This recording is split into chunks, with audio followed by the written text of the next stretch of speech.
Sir আসসালামু আলাইকুম sir. কে তুমি? স্যার আমি মেজর মনসুর স্যার। তোমাকে আমি গতকালকে ফোন দিছি না, তুমি রিং ব্যাক করো নাই কেন? স্যার আমি আজকে এখন খেয়াল করলাম, আমি খেয়াল করি নাই স্যার। এখন খেয়াল করছো কেন? তোমাকে গতকালকে আমি রিং দিয়েছি, to pick up the phone. Sir phone করছে? আমি তো স্যার গতকালে খেয়াল করি নাই স্যার, আমি গতকালে ঘুমাই গেছিলাম। তুমি কোন করছে এটা বলো, তুমি খেয়াল করো না কেন? কোথায় ঘুমিয়ে গেছিলে তুমি? স্যার আমি গতকালকে একটু অসুস্থ ছিলাম বলে আমি শুয়ে পড়ছিলাম স্যার। হ্যাঁ, তারপরে then why did you call me in the morning? আমি স্যার এটা খেয়াল করি নাই যে আপনার কল আসছে, আমি খেয়াল পুরোটা করতে তোমরা পারিনি, খেয়াল স্যার। করবে না, তোমরা রিক্রুটিং অফিসার তো সেই জন্য তোমরা খেয়াল করো না, বিকজ তোমাদের পোতা বড় হয়ে গেছে।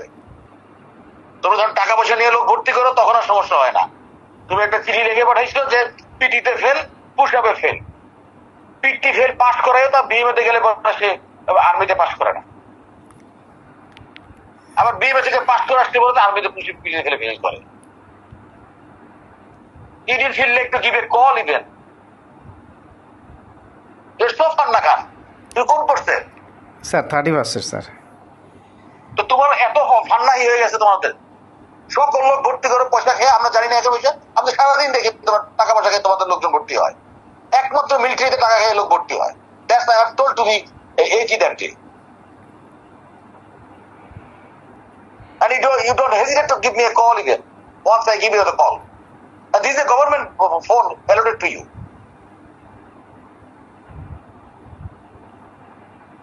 তোমাদের প্রবলেম আছে, প্রমোশন হয়নি কেন?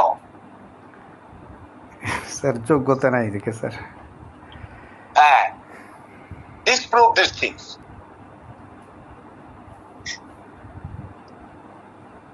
তোমাদের মতো অফিসে রিক্রুটমেন্টে রাখা উচিত কিনা দেখা ডাউট।